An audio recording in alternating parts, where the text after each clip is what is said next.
पिछले लेक्चर में अपन ने डिस्कस किया था कि संपत्तियों के मूल्यांकन में उनका अर्थ क्या है, मूल्यांकन की परिभाषा क्या है, संपत्तियों के मूल्यांकन के उद्देश्य क्या है, मूल्यांकन का महत्व क्या है और संपत्तियों के मूल्यांकन में प्रयुक्त होने वाले विभिन्न प्रकार के मूल्य कौन कौन से। आज अपन डिस्कस करेंगे कि मूल्यांकन करने की दृष्टि से संपत्तियों को कितने वर्गों में विभक्त किया गया है तथा विभिन्न संपत्तियों के मूल्यांकन, इन विभिन्न प्रकार के वर्गों की संपत्तियों के मूल्यांकन के सिद्धांत क्या क्या हैं, अर्थात principles of valuation in relation to different assets. तो सबसे पहले मूल्यांकन के दृष्टिकोण से संपत्तियों को 5 भागों में विभक्त किया गया है। स्थायी संपत्तियों का मूल्यांकन, चालू या चल संपत्तियों का मूल्यांकन, क्षयी या नष्ट होने वाली संपत्तियों का मूल्यांकन, अदृश्य संपत्तियों का मूल्यांकन और कृत्रिम संपत्तियों का मूल्यांकन। अब वन बाय वन डिस्कस करते हैं इनको। सबसे पहले स्थायी संपत्तियों का मूल्यांकन, वैल्यूएशन ऑफ फिक्स्ड एसेट्स। ये वे संपत्तियां होती है जो व्यापार की सहायता के लिए क्रय की जाती है तथा इन्हें लाभ कमाने के लिए विक्रय नहीं किया जाता, उन्हें अपन स्थायी संपत्तियां कहते हैं। ऐसी संपत्तियों के क्रय विक्रय के व्यवहार बार बार नहीं होते हैं। इन संपत्तियों का व्यापार नहीं किया जाता। इनकी सहायता या इनके आधार पर व्यापार की समस्त क्रियाएं संचालित होती हैं। इनकी सहायता से संचालित कार्यों से लाभ कमाने का प्रयास किया जाता है। इसमें निम्न संपत्तियां शामिल है, जैसे भूमि, भवन, मशीनें, फर्नीचर, मोटर, कार, उपकरण आदि। स्थायी संपत्तियों के मूल्यांकन का सामान्य सिद्धांत यह है कि लागत में से मूल्यह्रास घटाकर अपलिखित मूल्य पर या उपयोगिता मूल्य पर इन्हें दर्शाया जाता है। मुद्रा के मूल्य में हो रही निरंतर गिरावट के कारण संपत्ति की ऐतिहासिक लागत एवं वर्तमान मूल्यों में भारी अंतर नजर आता है। ऐतिहासिक मूल्य उनके सामने नगण्य से प्रतीत होते हैं। ऐसी स्थिति में यदि संपत्ति को प्रतिस्थापित किया जाना अपेक्षित है तो प्रतिस्थापित करना असंभव सा प्रतीत होगा, क्योंकि उस पर हास आयोजन या कोष मतलब डेप्रिसिएशन फंड का निर्माण तो लागत के आधार पर किया गया है, जबकि प्रतिस्थापन मूल्य बहुत ज़्यादा हो जाता है।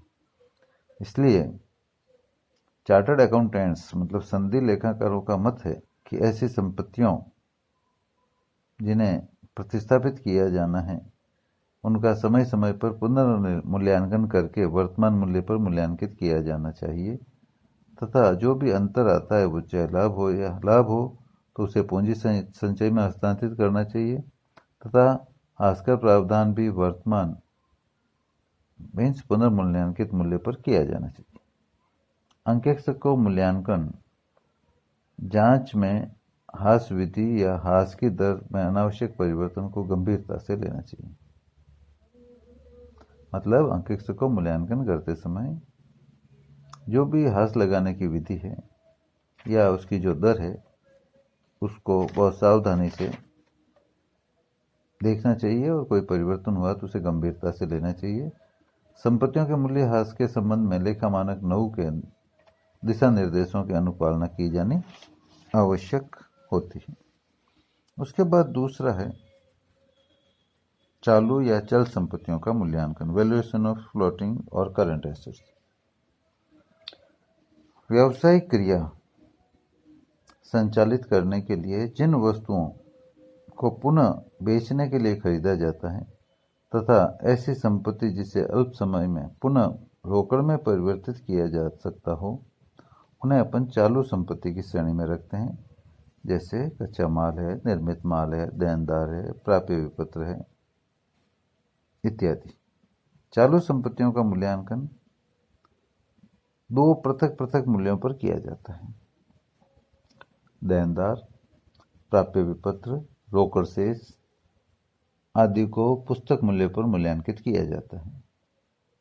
परंतु देनदारों और प्राप्य विपत्रों को चिट्ठे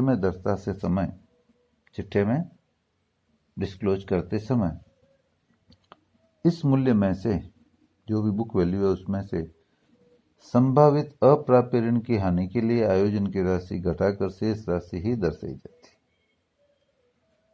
इसी तरह जो दूसरी चल संपत्ति है, कच्चा माल, अर्धनिर्मित माल, निर्मित माल के अंतिम स्टॉक को लागत मूल्य और बाजार मूल्य इन दोनों में से जो भी कम हो उस पर मूल्यांकित किया जाना चाहिए।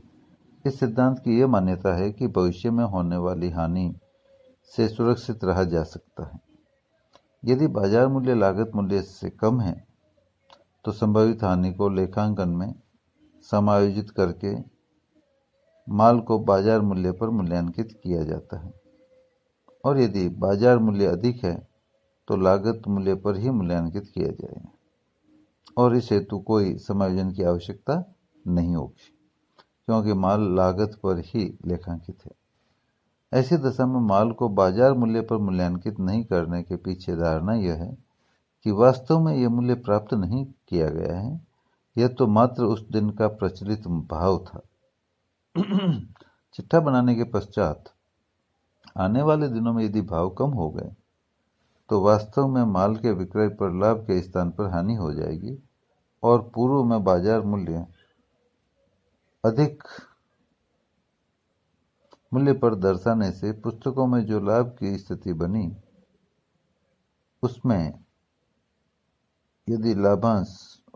से यदि लाभांश बांट दिया जाए तो उस लाभांश का वितरण पूंजी में से ही किया हुआ माना जाएगा, जो पूर्णतः गलत हो जाएगा। इसलिए माल लागत मूल्य और बाजार मूल्य जो दोनों में से कम हो उस पर ही मूल्यांकित किया जाना चाहिए, तथा देनदार और प्राप्य विपत्र पुस्तक मूल्य पर ही दर्शाए जाने चाहिए, और आवश्यकता हो तो अप्राप्य ऋणों के लिए संभावित हानि का प्रावधान किया जाना चाहिए। स्टॉक के मूल्यांकन की जांच करते समय यह देखेगा अंकेक्षक कि स्कंद का मूल्यांकन किस विधि से किया गया है, और उसके औचित्य की भी जांच करेगा।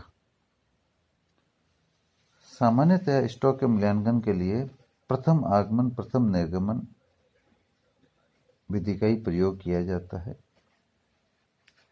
कुछ विद्वान अंतिम आगमन प्रथम निर्गमन विधि से भी मूल्यांकन करते हैं, और